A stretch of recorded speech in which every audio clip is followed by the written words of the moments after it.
Bonjour à tous. Alors, ce matin, je vous parle de la conscience. Je vous parle de la conscience.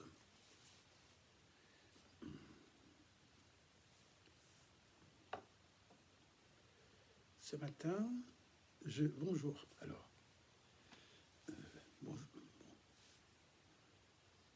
bonjour à chacun. Ce matin, je vous parle de la conscience. J'ai décidé de vous parler de la conscience, un thème qui m'est cher. Enfin, je vais vous parler de la structure de la conscience pour moi, dans mon regard sur les choses, et surtout dans mon expérience liée à la couleur, parce que c'est la couleur qui m'a donné cette logique, qui m'a fait comprendre, en quelque sorte, ce monde de la conscience. Alors, la conscience, pour moi, qu'est-ce que c'est déjà au démarrage? On peut se poser la question, c'est quoi être conscient? C'est pouvoir faire le lien entre deux choses. Est-ce que je peux faire le lien entre deux choses? Est-ce que je peux faire le lien entre ce que je dis et ce que je vis? Entre ce que j'ai dit de faire et ce que je fais? Est-ce que je peux faire le lien entre ce que je t'ai dit et ce que tu m'as dit? Est-ce que je peux faire le lien entre ma droite et ma gauche? Est-ce que je peux faire le lien dans ma relation? Est-ce que je tiens compte de toi lorsque j'agis? Est-ce que tu tiens compte de moi lorsque tu agis? Est-ce que je suis conscient que nous avons ce lien entre nous? Donc le lien, c'est donc une histoire de deux pôles. Alors je vais vous raconter une petite histoire pour vous expliquer comment je pourrais voir la conscience et qu'est-ce que c'est que le chemin pour devenir conscient. On va imaginer qu'on arrive dans la vie parachuté d'un avion. Donc on saute de l'avion, on laisse dans l'avion quelque chose, et on descend, et on arrive dans un corps, le corps de notre mère. Et après ça, donc, on va naître, et on va avoir une première déception qui va être énorme, peut-être pour beaucoup, c'est que nous allons rencontrer des gens qui ont perdu la mémoire d'où ils venaient, en quelque sorte. C'est un peu comme si nous venions d'un autre plan, nous venions de là-haut, de la source, de l'avion, en quelque sorte, d'un autre monde, avant la vie, en quelque sorte. Et en arrivant sur Terre, nous sommes déçus, voire c'est plus que déçus, ça peut être un traumatisme, de nous apercevoir que ceux qui sont en bas ont complètement perdu le souvenir qui venait du haut. Alors donc, en bas, le monde du haut devient une théorie, un concept qui va devenir une religion, qui va devenir des croyances, qui va devenir toutes sortes de choses de ce genre-là. D'ailleurs, lorsqu'on dit de quelqu'un qu'il est croyant, c'est-à-dire qu'il ne sait pas. Lorsqu'on dit « est-ce que tu crois qu'il fait beau ?» c'est qu'on ne sait pas. Donc, en fait, toutes les croyances sont des suppositions, et c'est parce que nous sommes coupés du monde du haut qu'en bas, nous sommes, en quelque sorte, plein de questions. Alors, c'est vrai que nous ne pouvons pas quitter quelque chose sans le quitter. Je vais dire peut-être un peu de bêtises, mais je ne peux pas quitter une personne en continuant à la voir. Je ne l'ai pas quitté, du coup. Je ne peux pas quitter ma colère en restant en colère. Bon. C'est un peu de cet ordre-là. Donc, lorsque nous quittons le monde du haut d'où nous venons, nous l'oublions.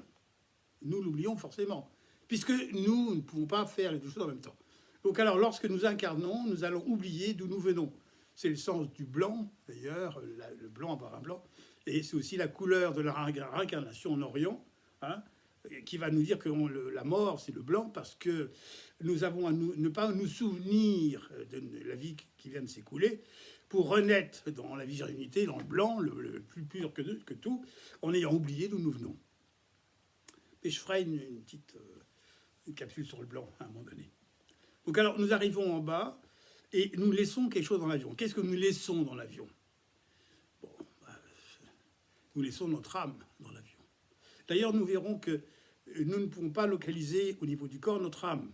Lorsque nous faisons une découverte des chakras, nous voyons qu'à chaque étage, il y a une fonction, mais il n'y a pas cette âme, elle n'est pas là dans le corps. Lorsque nous abordons le thème de l'indigo, ici, le siège de l'indigo, c'est au niveau du cerveau, à ce niveau-là, de cet étage-là. Dans le crâne, il y a la matière grise. Le gris, c'est le monde des pensées. En langage des couleurs, le gris, c'est la pensée. Donc, eh bien, oui, où est donc la conscience? La conscience, elle n'est pas dans le corps. elle est ailleurs. Enfin, la conscience, c'est le lien entre ça et ça. Donc, l'âme n'est pas dans le corps. Il est au-dessus de nous. Et moi, j'aurais envie de dire qu'il est bon dans l'avion. C'est une façon de dire les choses, mais c'est une façon aussi de dire que nous avons un plan. L'âme, c'est un certain plan, une certaine réalité, dont nous ne sommes pas conscients. Nous ne sommes pas notre âme en étant incarnée. Nous avons un corps et une histoire et un mental, enfin un ego, qui est le propre de notre incarnation. Et nous avons une âme, et donc nous avons à établir le pont entre les deux. Alors pour établir le pont entre les deux, lorsqu'on est en bas, lorsqu'on a pris corps en quelque sorte, nous avons laissé l'âme dans l'avion, notre âme dans l'avion, au-delà de nous-mêmes, nous venons en quelque sorte, et nous avons à établir ce lien entre les deux. Nous avons à devenir conscients que nous ne sommes pas cette âme, mais nous avons cette âme. Et que lorsque nous sommes en bas, nous avons le lien avec l'âme ou pas. C'est un petit peu comme si c'était un GPS, nous avons un satellite dans le ciel, et bien le satellite c'est l'âme, et en bas nous sommes dans le véhicule. Eh bien, si je me relie à mon âme, je saurai où aller. Je sais dans quelle direction aller. Je saurai éviter les obstacles, comprendre le sens de ma vie, et puis surtout vivre une forme de gratitude, une sensation incroyable que finalement tout devient facile. Parce que je suis guidé et je me laisse guider. Alors donc, la conscience, ça pourrait être ça. Alors, comment est-ce que je peux retrouver le lien avec mon âme?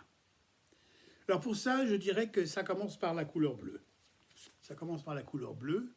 Le bleu qui va nous parler de l'expression. Et lorsque je m'exprime, qu'est-ce que je fais?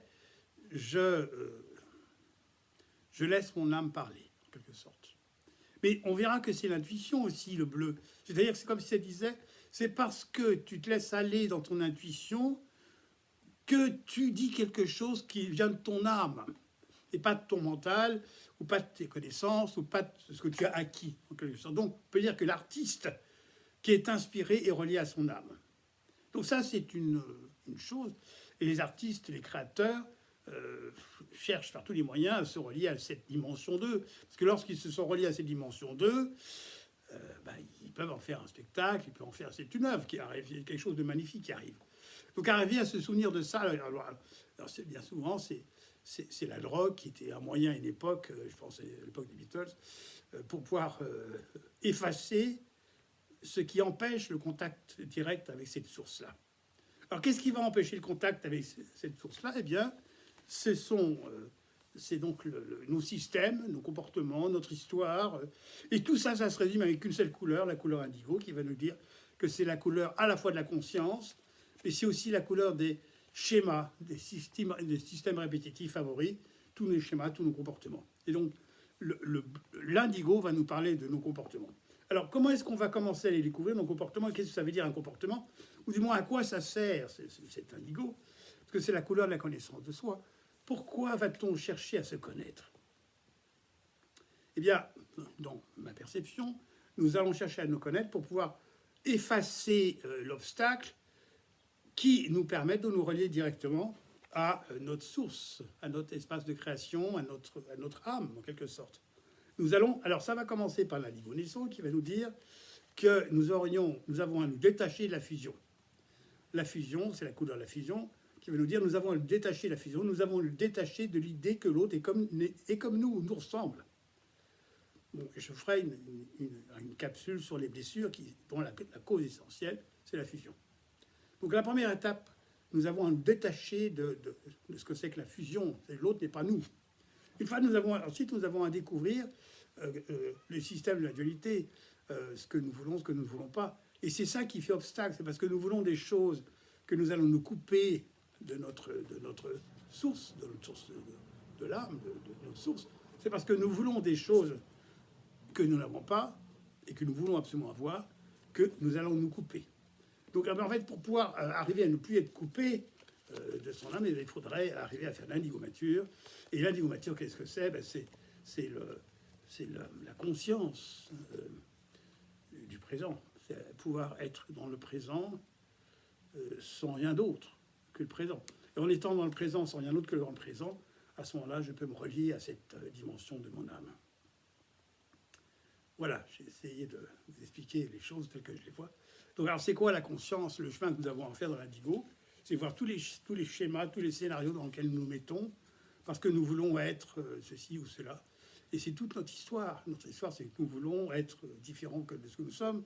Nous ne voulons pas être certaines choses que nous sommes, nous voulons être d'autres choses que nous ne sommes pas. Et c'est parce que nous sommes toujours dans ceci que nous nous créons des histoires, nous nous créons des difficultés, nous nous créons des mal-être et beaucoup de souffrances. Il faudra arriver à être conscient, observateur de tout ce que nous voulons être et que nous ne sommes pas, et tout ce que nous sommes et qu'il s'agit d'accepter d'être, pour qu'il y ait une paix en quelque sorte, et que cette paix libère de la place pour nous relier à qui nous sommes dans notre expression de l'âme. Voilà. Je vous ferai une autre vidéo sur les blessures, qui vont aussi être un système qui va nous empêcher de nous relier au bleu. Hein. Et puis, qu'est-ce que c'est finalement, une fois qu'on est relié à son bleu, qu'est-ce qui se passe?